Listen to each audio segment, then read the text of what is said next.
ইনশাআল্লাহ এই দোয়া করলে রিজিক তো বাড়বেই ইনশাআল্লাহ, আপনার যত ঋণ আছে ইনশাআল্লাহ আল্লাহ পাক শোধ করে দিবে। বিশ্বাস করলেন না? এই দোয়া শিখাই দিচ্ছি, এই জন্য আমাকে হাদিয়া দেওয়া দরকার, স্পেশালি আমাকে এখন হাদিয়া দেওয়া দরকার। একটা গুরুত্বপূর্ণ দোয়া শিখাই দিচ্ছি। আলী রাদিয়াল্লাহু আনহু বলেছেন, কোনো ব্যক্তির যদি পাহাড়ের সমানও ঋণ থাকে, এই দোয়া যদি আমল করে আল্লাহ পাক ওই ঋণও শোধ করে দিবেন ইনশাআল্লাহ। আর ঋণ কেমন জানেন? ওই যে এখন মানুষ ঋণ নিচ্ছে 1 কোটি টাকা ব্যাংক থেকে, 2 কোটি টাকা ব্যাংক থেকে, হ্যাঁ, কত বছর, 10 বছরের জন্য, 20 বছরের জন্য বাড়ি করছে, তাই না? তার ধারণা এমন যে সে মারা গেলে তার ঋণটা কেউ না কেউ শোধ করে দিবেই দিবে, তাই তো? আর আল্লাহর রসুল কি বলছেন দেখেন, একজন মারা গেছেন, নবী সাল্লাল্লাহু আলাইহি ওয়াসাল্লামের সময় একজন মারা গেছেন। তো নবী করিম সাল্লাল্লাহু আলাইহি ওয়াসাল্লাম বলছেন, এই ব্যক্তির কি কোনো ঋণ আছে? একজন সাহাবী বলেন, হ্যাঁ ইয়া রাসূলুল্লাহ, তো ঋণ আছে। নবীজি বললেন, তোমরা ওর জানাজা পড়ো, আমাকে ডেকো না। তোমরা ওর জানাজা পড়ে নাও, আমি জানাজা পড়তে চাচ্ছি না। আমি এখন কেমন করে আপনাকে বুঝাবো ঋণ কত ভয়ঙ্কর জিনিস? আপনি যে ব্যাংক থেকে 3-4 কোটি টাকার লোন নিয়ে রাখছেন, লাখ লাখ টাকা লোন নিয়ে বসে আছেন, দিব্যি সুখে বসে আছেন, এমন চিন্তায় যে আপনার মৌত হবে না। আর নবী সাল্লাল্লাহু আলাইহি ওয়াসাল্লাম সময়ে একজন মারা যাচ্ছেন, তিনি বলছেন তোমরা জানাজা পড়ে নাও, আমি জানাজা পড়তে চাচ্ছি না। মানে ঋণগ্রস্ত ব্যক্তি জানাজাও তিনি পড়তেন না। তারপর একজন এসে বললেন, ইয়া রাসূলুল্লাহ, আমি তার ঋণ শোধ করে দিব, তার যা ঋণ আছে আমি শোধ করে দিব। তখন নবী এসে জানাজা পড়লেন সাল্লাল্লাহু আলাইহি ওয়াসাল্লাম। তো আপনার এই কোটি কোটি টাকা ঋণ শোধ করার লোক তো রেডি আছে নাকি? আছে না? সমস্যা নেই, আপনার জানাজা পড়া হবে। কারণ হুজুরকে আপনি 5,000 টাকা দিবেন, হুজুর জানাজা পড়াই দিবে, কোনো সমস্যা নেই।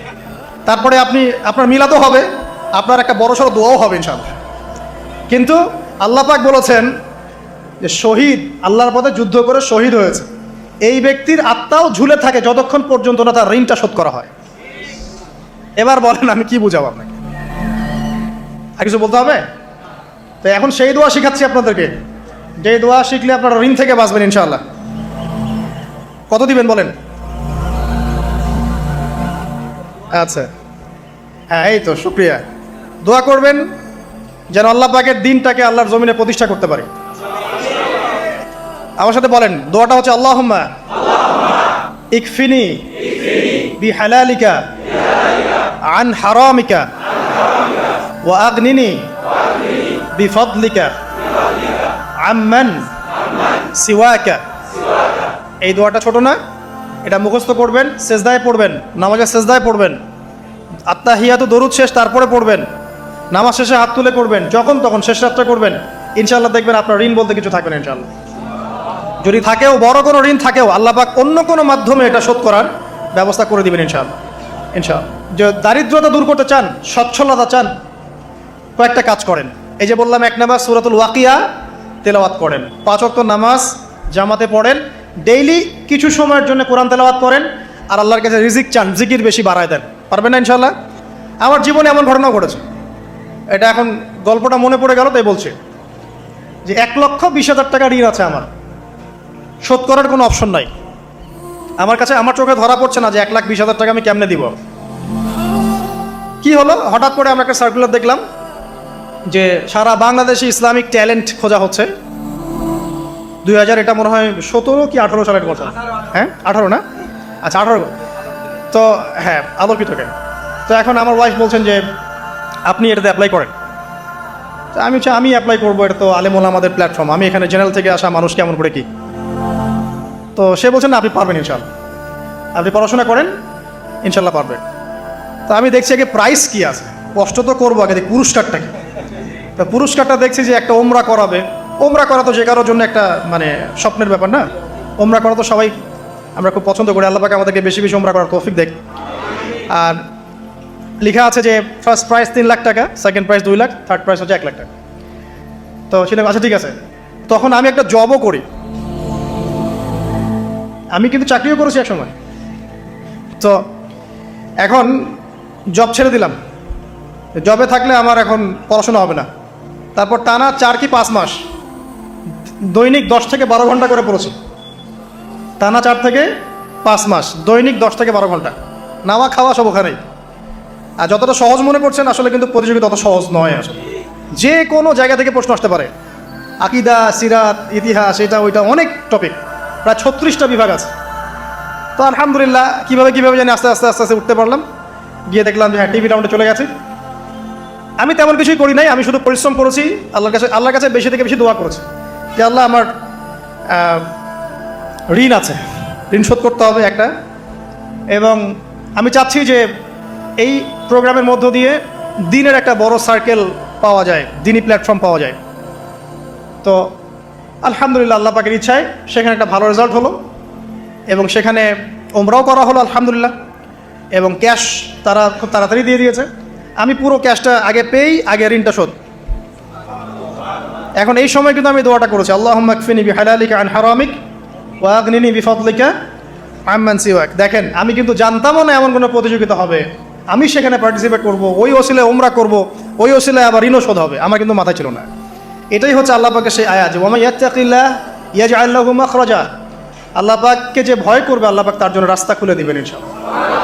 ওয়া ইয়ারযুকুহু মিন হাইথু লা ইয়াহতাসিব, এবং এমন উৎস থেকে আল্লাহ পাক রিজিক দিবেন যেটা সে কল্পনাও করতে পারে না। এটা আল্লাহ পাক তাওয়াক্কুল রাখেন জাস্ট। ওই ইসমাঈল আলাইহিস সালামের মায়ের মতো হাজরা আলাইহিস সালাম ইব্রাহিম আলাইহিস সালামকে বলছেন আপনি আমাকে এখানে ছেড়ে যাচ্ছেন কি জন্যে? ইব্রাহিম বলছেন আল্লাহর আদেশে। তখন তিনি বলছেন তাহলে আল্লাহ আমাকে ফেলে দিবেন ইনশাআল্লাহ। সেই মায়ের গর্ভ থেকে ইসমাইলের মতো সন্তানের জন্ম হলো, যেই সন্তানকে বাবা বলছে যে আমি তোমাকে জবাই করছি, স্বপ্নে দেখেছি, ফানজুর মাদা তারা, তোমার রায় কি? সে বলছে ইয়া আবাতি ফাআল মা তু'মার, আপনাকে যে আদেশ করা হয়েছে আপনি সেটাই করেন। সাতাজিদুনি ইনশাআল্লাহু মিনাস সাবিরিন, ইনশাআল্লাহ আপনি আমাকে ধৈর্যশীল পাবেন। দেখেন কোন মায়ের গর্ভ থেকে কোন সন্তান। তাকে কি বাবা মানুষ করেছিলেন? না, তাকে তার মা মানুষ করেছেন। তো ওই রকম তাওয়াক্কুলকারিনী হাজরা আলাইহিস সালামের মতো মা যদি ঘরে ঘরে থাকে, বোন আর স্ত্রী ঘরে ঘরে থাকে, তখন ইসমাইলি প্রজন্ম আসবে ইনশাআল্লাহ। আর আমাদের মতো এই যে এখন দেখছেন না কি হচ্ছে, মারামারি, কাপড় খোলা, কাপড় ছোট, ব্লাউজ সারা সারি, কি চলছে মাশাআল্লাহ। মানে কি যে চলছে ভাই জগতে এখন, বলতেও গা গিনগিন করে, ভাবতেও গা গিনগিন করে। কিছু কিছু নসিহত করব, এটাতেও মন থেকে একটা বাধা চলে আসে যে আসলে কি করব, কি বলবো। মানে একটা বিষয় থাকে না যে পরিস্থিতি এমন খারাপ যে কথা বলার ভাষ্য থাকে না এমন একটা, যে আপনি হতবাক হয়ে গেছেন, বাকরুদ্ধ, যা কি বলবেন। এখন এই বাকরুদ্ধ হওয়ার সময় চলতেছে, বাকরুদ্ধ হওয়ার সময়, মানে বলার আর কি নাই, কিছু নাই, কি বলবেন।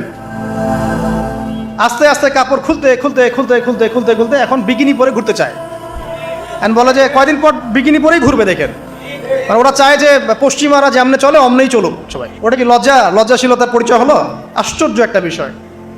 মানুষকে দেখেন, মেয়েরা কলেজে পড়তে গিয়ে মেয়েরা কি করতেছে এখন দেখেন, কলেজে পড়তে গিয়ে মেয়েরা কি করতেছে দেখেন। আর আপনি আপনার মেয়েকে কলেজে ওখানে পড়তে পাঠাচ্ছেন, ওখানে হোস্টেলে রাখছেন, যেখানে একটা মেয়েকে নবী সাল্লাল্লাহু আলাইহি ওয়াসাল্লাম মাহরাম ছাড়া সফর করতে নিষেধ করছেন, সেখানে আপনি আপনার মেয়েকে কোন শিক্ষায় শিক্ষিত করার জন্য রাতের পর রাত সেখানে কাটাচ্ছেন?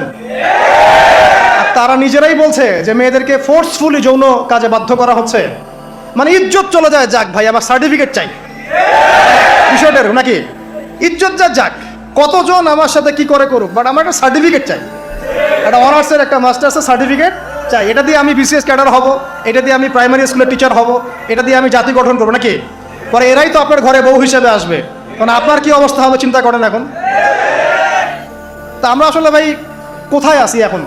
আল্লাহ পাক আমাদেরকে বোধোদয় দান করুক, দোয়া করি। তবে একটা হাদিস না বললে আমি এখান থেকে সরতে পারতেছি না। এই কথাই নবী সাল্লাল্লাহু আলাইহি ওয়াসাল্লাম বলেছেন, হুবাহু এই কথাই, একদম এটাই, যে ফিতনা ধেয়ে আসছে, লা ইলাহা ইল্লাল্লাহ, ফিতনা ধেয়ে আসছে। তার স্ত্রী যায়নাব বিনতে জাহাশ তিনি বলছেন, ইয়া রাসূলুল্লাহ সাল্লাল্লাহু আলাইহি ওয়াসাল্লাম, আনুহলিকু ওয়া ফিনা সালিহুন, আমাদের মধ্যে সৎ মানুষগুলো থাকা সত্ত্বেও কি আমরা ধ্বংস হয়ে যাব? সুন্দর প্রশ্ন না? নবীজি বলছেন, নাম, তোমরা ধ্বংস হয়ে যাবে। ইদা কাসুরাতিল খাবাস, যখন এরকম নগ্নতা, বেহায়াপনা, অশ্লীলতা ছড়িয়ে পড়বে, তখন সৎ অসৎ, আলেম জালেম সব ধ্বংস হয়ে যাবে। জাতি গঠন করবেন সব ধ্বংস। আল্লাহ পাকের গজব সময়ের ব্যাপার মাত্র। আল্লাহ পাক শুধু আসমানি বালাই দেন না, জমিনি বালাও দিতে পারেন। আল্লাহ পাক মুসলিমে ফাসাদ লাগিয়ে দিতে পারেন। আল্লাহ পাক বহিঃশত্রুকে আপনার উপর চাপিয়ে দিতে পারেন। আল্লাহ পাক দুর্ভিক্ষ দিতে পারেন। আল্লাহ পাক মহামারী দিতে পারেন। আল্লাহ পাক কুন বললে ফায়াকুন হতে পারে। সে আল্লাহকে ভুলে গিয়ে এইসব প্রগতিশীলতার নামে যখন নগ্নতার চর্চা হচ্ছে, অশ্লীলতার চর্চা হচ্ছে, আর আমরা এগুলো সব মুখ বুঝে সহ্য করছি, মাদক, পর্ন, জেনা, ব্যভিচার সব চলছে চোখের সামনে, আমরা কিচ্ছু বলার নাই, সুদ ঘুষ সব চলছে।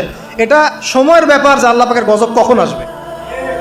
আর যখন আসবে আলেম জালেম কাউরে ছাড়বে না ইনশাআল্লাহ, আমারে আপনারে কাউরে ছাড়বে না ইনশাআল্লাহ, দেখে নিয়েন। আরেকটা কথা নবীজি বলছেন, দুই শ্রেণীর মানুষ আসবে কিয়ামতের আগে আগে, আমি দেখি নাই। তখন সাহাবীরা বলছেন, কারা ইয়া রাসূলুল্লাহ? একজন বলছেন, এক শ্রেণী হচ্ছে এমন এক শ্রেণীর পুরুষ। কারা এরা? পুরুষ, যাদের হাতে লম্বা লম্বা লাঠি থাকবে, লাঠি, এই লাঠি দিয়ে তারা মানুষকে পিটাবে। কি আপনারা বুঝতে পারেন না কারা? আপনি নিজেও তার মধ্যে আছেন, আপনার ভাইও তার মধ্যে আছে। আপনি এবং আপনার ভাই দুজনেই এই কাজ করছেন, ভাইয়ে ভাই মারামারি করছেন, সবার হাতেই লাঠি আছে না? আছে। অথচ উভয় মুসলিম, আর একজন মুসলিম যখন আরেকজন মুসলিমের এগেনস্টে যুদ্ধ করতে যায় বা এরকম মারামারি করতে যায় না, যে মরবে আর যে মারবে উভয়ই অপরাধী, উভয় অপরাধী। হাদিস রিয়াদুস সালেহিন বইয়ের মধ্যেও আছে, দেখে নিয়ে। তারপরে দ্বিতীয় শ্রেণী হচ্ছে, নবীজি বলছেন নিসাউন, এক শ্রেণীর মহিলা আসবে, আমি দেখি নাই। মানে ওই যুগে ছিল না, আইয়ামে জাহেলিয়াতের বর্বর যুগেও এরকম মেয়ে ছিল না। তার মানে বুঝতে পারছেন, আইয়ামে জাহেলিয়াতের যে যুগটাকে এখন বর্বর বলে না, বর্বর, সেকেলে, মধ্যযুগীয় এইসব কথা বলে না, ওই যুগেও এই মানুষগুলো ছিল না। তার মানে নবীজি বলছেন আমি দেখি নাই, লাম আরাহুমা, আমি ওদেরকে দেখি নাই। তারা কারা? নিসাউন, এক শ্রেণীর মহিলা, কাসিয়াতুন আরিয়া, যারা কাপড় পরবে বাট নগ্ন থাকবে, কাপড় পরবে কিন্তু নগ্ন থাকবে। মুমিলাত মাইলাত, নিজেও মানুষকে আকৃষ্ট করবে আবার নিজে আকৃষ্টও হবে। তারা জান্নাতে যাবেও না, জান্নাতের গন্ধও পাবে না। নেন এবার এখন দেখেন, একটু ভেবে দেখেন যে আমার ঘরে কি সেরকম মেয়ে আছে কিনা, আমার ঘরে সেরকম বোন আছে কিনা, আমার ঘরে তেমন ওয়াইফ আছে কিনা। এখন যদি আপনি আল্লাহ এবং তার রাসূলকে সর্বোচ্চ অগ্রাধিকার দেন, আল্লাহর ওয়াস্তে ওদেরকে ঠান্ডা মাথায় বোঝানোর চেষ্টা করেন, বোঝান তাদের ফাংশনটা কি, দুনিয়াতে ওদের ফাংশন কি, দুনিয়াতে মেয়েদের ফাংশনটা কি, একটা পরিবারে একটা মেয়ের ফাংশন কি, স্বামী স্ত্রীর সম্পর্কের মধ্যে মেয়ের ভূমিকা কি, স্ত্রীর ভূমিকা কি, এগুলোকে বুঝান। তবে হ্যাঁ, এক শ্রেণীকে আপনি বুঝিয়ে কুল পাবেন না, পরিস্থিতি বোঝেন। পরিস্থিতি বুঝলে আমাদের করণীয় বের হয়ে আসবে। করণীয় আমি অনেক দিন বলেছি, জ্ঞান অর্জনের কোনো বিকল্প নাই, জ্ঞান অনুযায়ী আমলের কোনো বিকল্প নাই, আদর্শ পরিবার গড়ার কোনো বিকল্প নাই, পরিবারে মেয়েদেরকে পর্দায় রাখার কোনো বিকল্প আছে? নাই। এমনকি আমাদের ছোট ছোট ছেলে মেয়ে যারা এখন জন্ম নিয়েছে, এদেরকেও ছোটবেলা থেকেই ইসলামের অনুশাসন দিতে হবে, না হলে বড় হয়ে বিগড়ে যাবে। এরা বিগড়াবে না? চতুর্দিকে ফিতনা, এরা তো বিগড়ে যাবেই। হালাল রিজিকের কোনো বিকল্প নাই, দ্বীনের জ্ঞান অর্জন করে দ্বীনি মানুষদের সাথে থাকার কোনো বিকল্প নাই।